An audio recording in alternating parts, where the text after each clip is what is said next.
Guys এই video থেকে আপনারা জানতে পারবেন আইডি ব্ল্যাক লিস্ট থাকলে কি হয়, আইডির সাথে আইডি কি ভবিষ্যতে ব্যান্ড হয়ে যায় নাকি আবার হোয়াইট লিস্ট হয়ে যায়।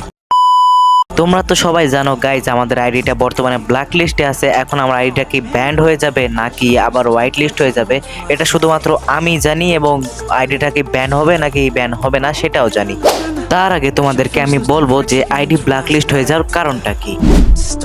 তো গাইজ দেখো, আইডি ব্ল্যাক লিস্ট হয়ে যাওয়ার কারণ হচ্ছে কেউ যদি প্যানেল বা হ্যাক লাগায় গেম খেলে তাহলে তার আইডিটা প্রথমে ব্ল্যাক লিস্ট করে এবং গেরিনা টিম সেটা চেক করে যে তার আইডিতে কোনো হ্যাক আছে কিংবা হ্যাক লাগায় গেম খেলে কিনা, কিংবা গাইজ যদি একটা আইডি যদি হ্যাক লাগায় খেলে কিংবা অতিরিক্ত যদি রিপোর্ট মারে কেউ একটা আইডিতে, তাহলে সেই আইডিটা কিন্তু ব্ল্যাক লিস্ট করে দেয় এবং গেরিনা টিম সেটা চেক করে। কিন্তু গাইজ এর পাশাপাশি কিছু ফেয়ার প্লেয়ারদেরও কিন্তু আইডি ব্ল্যাক লিস্ট করে দেয়, যার ফলে কিন্তু আমরা অনেকেই ভয় পাই যে গাইজ আমাদের আইডিটা কি এখন ব্যান হয়ে যাবে নাকি হবে না। তোমরা গাইজ এটা শিওর হয়ে রাখো, যদি তোমরা ফেয়ার ভাবে গেম খেলে থাকো তাহলে তোমাদের আইডিটার কিছুই হবে না। আর গাইজ তোমাদের আইডিটা কবে হোয়াইট লিস্ট হবে বা কতদিন পরে হোয়াইট লিস্ট হতে পারে সেটা আমি তোমাদেরকে লাস্টে বলবো। সো চলো আগে তোমাদেরকে দেখায় আইডি ব্ল্যাক লিস্ট থাকলে কি কি সমস্যা হয় আমাদের আইডির সাথে। তো গাইজ দেখো, প্রথমত তোমরা কারো গ্রুপে যেতে পারবে না। গ্রুপে যাইতে গেলেই তোমাদের সামনে এরকম একটা লেখা আসবে। আর গাইজ তোমরা লং গোল হেডশট মোডটা খেলতে পারবা না। লং গোল হেডশট মোডটা তোমরা যদি খেলতে চাও তাহলে তোমাদের এরকম একটা লেখা আসবে।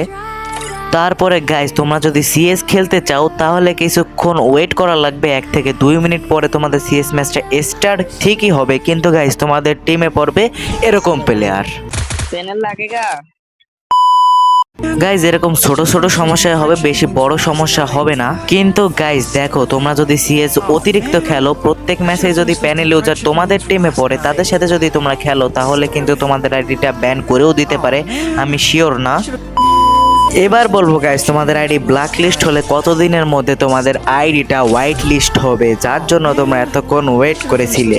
তো গাইজ তোমাদের আইডি যদি ব্ল্যাক লিস্ট হয় আর যদি হোয়াইট লিস্ট হতে তোমাদের মিনিমাম 7 থেকে 1 মাস দিন সময় লাগবে। যদি তোমরা ফেয়ারভাবে গেম খেলো তাহলে 3 থেকে 7 দিনের মধ্যেই হয়ে যাবে, নয়তো সর্বোচ্চ গাইজ 30 দিন সময় লাগবে। আর যদি গাইজ তোমরা যদি প্যানেল ট্যানেল লাগাই খেলো তাহলে তোমাদের আইডিটা ব্যানও করে দিতে পারে বা সারা জীবনের জন্যই ব্ল্যাক লিস্ট করে দিতে পারে।